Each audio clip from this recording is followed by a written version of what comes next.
On this day in history, March 15th, 44 BC, the assassination of Julius Caesar, the dictator of the Roman Republic, by a group of senators takes place on the Ides of March. Included in the following is an excerpt from the 1944 edition of the Encyclopedia going over Caesar and the Civil War. In the meantime, his own position was becoming critical. In 56 BC, at the Conference of Lucca, Caesar's command in Gaul, which would have expired in March 1st, 54 BC, was renewed, probably for 5 years, i.e. to March 1st, 49 BC, and it was enacted that the question of his successor should not be discussed until March 1st, 50 BC, by which time the provincial commands for 49 BC would have been assigned so that Caesar would retain imperium, and thus immunity from persecution until the end of 49 BC. He was to be elected consul for 48 BC, and as the law prescribed a personal canvass, he was by special enactment dispensed from its provinces. But in 54 BC, Julia, the daughter of Caesar and wife of Pompey, died, and in 53 BC, Crassus was killed at Carrhae. Pompey now drifted apart from Caesar and became the champion of the Senate. In 52 BC, he passed a fresh law, De Jure Magistrum, which cut away the ground beneath Caesar's feet by making it impossible to provide a successor to the Gallic provinces before the close of 49 BC, which meant that Caesar would become for some months a private person, and thus liable to be called to account for his unconstitutional acts. Caesar had no resource left but uncompromising obstruction, which he sustained by enormous bribes. His representative in 50 BC, the tribune C. Scribonius Curio, served him well, and induced the lukewarm majority of the Senate to refrain from the extreme measures, insisting that Pompey, as well as Caesar, should resign the imperium.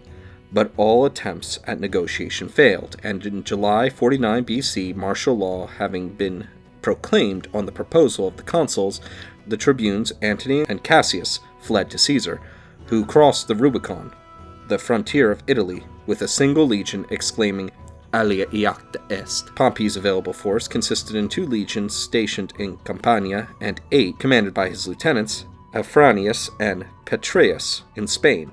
Both sides levied troops in Italy. Caesar was soon joined by 2 legions from Gaul and marched rapidly down the Adriatic coast, overtaking Pompey at Brundisium, Brindisi, but failing to prevent him from embarking with his troops for the east where the prestige of his name was greatest. Hereupon Caesar, it is said, exclaimed, I am going to Spain to fight an army without a general, and thence to the east to fight a general without an army. He carried out the first part of this program with marvelous rapidity.